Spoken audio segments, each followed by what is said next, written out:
Pertumbuhan ekonomi 2023 tak mencapai target dan melambat dibanding tahun lalu. Apakah tahun ini akan jadi tahun yang berat untuk Indonesia? Kita bahas pagi ini bersama dengan Joshua Pardede, Kepala Ekonom Bank Permata. Selamat pagi Pak Joshua.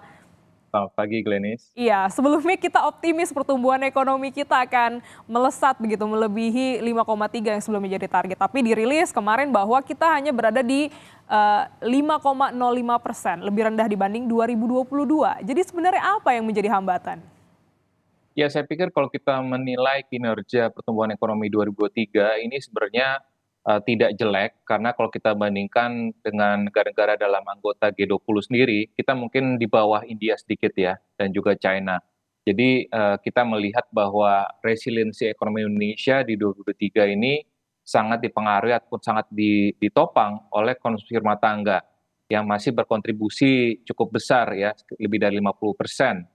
Sekalipun memang kita tahu situasi global, risiko global dari tensi geopolitik dan juga perlambatan ekonomi global, ini juga turut cukup banyak mempengaruhi kinerja ekspor Indonesia di tahun 2023 yang memang secara angka memang menunjukkan tren menurun.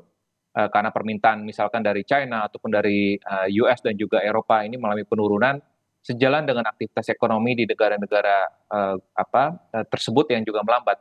Namun kita perlu cermati juga mengapa mungkin konsumsi rumah tangga pun juga.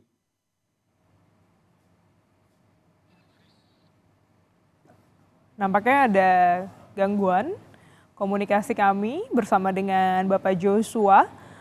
Kami masih membahas terkait dengan pertumbuhan ekonomi 2023 yang melambat, berada di angka 5,05%, di mana sebelumnya Indonesia tumbuh sekitar 5,3%.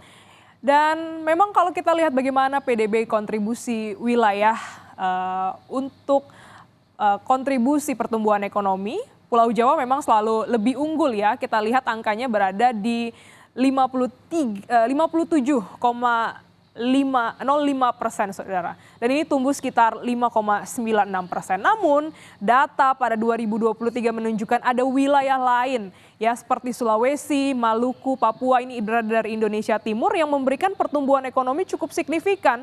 Angkanya adalah 6,37% untuk Pulau Sulawesi, dan untuk Maluku dan Papua berada di angka 6,94%. Angka ini lebih tinggi, saudara, dibandingkan dengan pertumbuhan ekonomi secara keseluruhan pada tahun 2023. Kami coba kembali sapa Bapak Joshua Pardede, Kepala Ekonom Bank Permata. Selamat pagi Pak Joshua. Iya, selamat pagi Glenis. Oke, nampaknya sudah lebih baik sambungan komunikasi kita. Kembali boleh dijelaskan apa yang menjadi analisis Anda terkait dengan melambatnya konsumsi rumah tangga ini?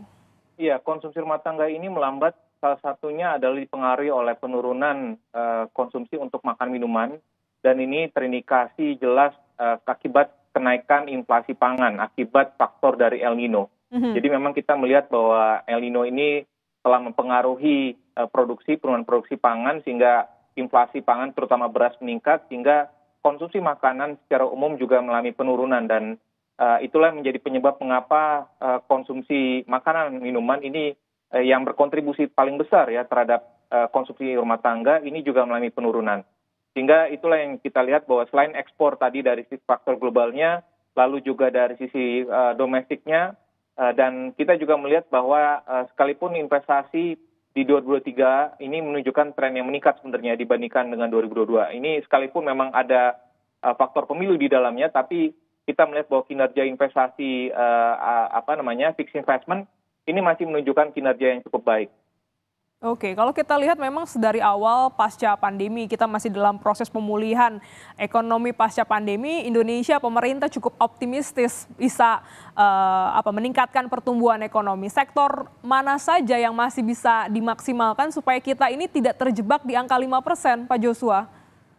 Ya, kalau kita melihat dari sisi kontribusi dari sektoralnya, ini kita perlu mendorong sektor-sektor yang memang memiliki porsi besar ya terhadap PDB kita. Misalkan manufaktur, pertanian, lalu juga perdagangan dan juga pertambangan dan juga konstruksi. Jadi 5 besar itu adalah sektor-sektor tersebut. Dan kalau kita melihat sisi manufaktur, sektor manufaktur, memang kendalanya adalah kita melihat bahwa dari tadi faktor global ya, khususnya adalah kinerja ekspor ataupun kinerja manufaktur Manufaktur yang berorientasi ekspor ini masih akan cukup terpengaruh ya dengan adanya perlambatan ekonomi China dan juga Amerika Serikat tahun ini. Dan oleh sebab itu makanya kita perlu mengoptimalkan sektor-sektor ekonomi lapangan usaha yang memang berorientasi dalam negeri. Yang memang kita melihat kita sudah terbukti ya bahwa konsumsi rumah tangga lah yang menjadi penopang untuk resiliensi ekonomi Indonesia di tahun lalu, sehingga perlu kita dorong bagaimana mengoptimalkan sektor-sektor ekonomi yang berorientasi domestik. Lalu juga kita perlu menjaga dari bagaimana terkait dengan sisi konsumsi rumah tangga, khususnya makanan minuman, bagaimana pemerintah juga mengupayakan mendorong produktivitas sektor pertanian. Karena ini sangat vital dan sangat krusial apabila produktivitas dari sektor pertanian ini terus melambat dan sangat dipengaruhi tadi oleh faktor El Nino. Ini dikhawatirkan karena sektor pertanian masih penyumbang terbesar kedua ya setelah manufaktur, sehingga sektor itu yang perlu kita pemerintah perlu dorong juga.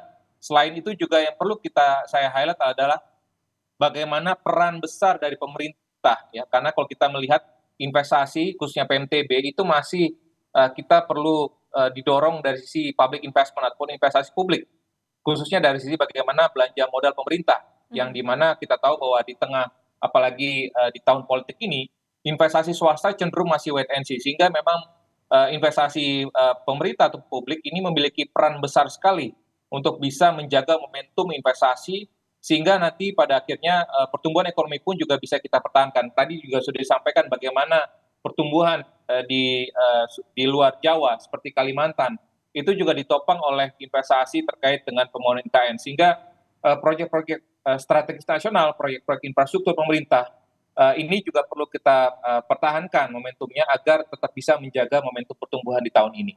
Oke, masih wait and see, tapi di 2024 kita harapkan bisa ada kepastian karena kita bisa lihat siapa pemimpin berikutnya, bagaimana kebijakan ekonominya. Nah, tapi apakah di tahun ini di 2024 Indonesia bisa mencapai pertumbuhan hingga batas atas target PDB yaitu 5,7%? Saya pikir memang itu sulit untuk dicapai ya, dengan tadi kondisi bahwa China terus melambat, lalu juga US pun juga diperkirakan akan melambat ya, sehingga situasi globalnya ceritanya adalah ekonomi global melambat, tapi ada harapan bahwa dengan kondisi inflasi yang melambat sejalan dengan perlambatan ekonomi tadi, suku bunga Bank Sentral Global pun juga diperkirakan akan mulai diturunkan di tahun ini, sehingga ini diharapkan bisa menjaga momentum pertumbuhan investasi ya, khususnya untuk negara-negara berkembang termasuk Indonesia, khususnya lagi adalah di second half ataupun semester kedua tahun ini. Sehingga kami melihat bahwa untuk pertumbuhan ekonomi di tahun ini berpotensi untuk cenderung stabil ya dibandingkan dengan realisasi tahun lalu, yakni kami perkirakan masih akan berkisar 5 sampai dengan 5,1%. Dan khususnya lagi adalah di semester kedua kita berharap bahwa pasca pemilu dan juga di tengah ekspektasi bahwa Bank Sentral termasuk Bank Indonesia memiliki ruang untuk menurunkan suku bunganya, maka kita berharap bahwa investasi termasuk juga tadi bagaimana upaya pemerintah menjaga momentum konsumsi masyarakat, terutama bagaimana menjaga confidence level ya, bagaimana kita memberikan vitamin C ya, confidence kepada konsumen, khususnya masyarakat kelas menengah, ini agar tetap bisa belanja dan juga spending.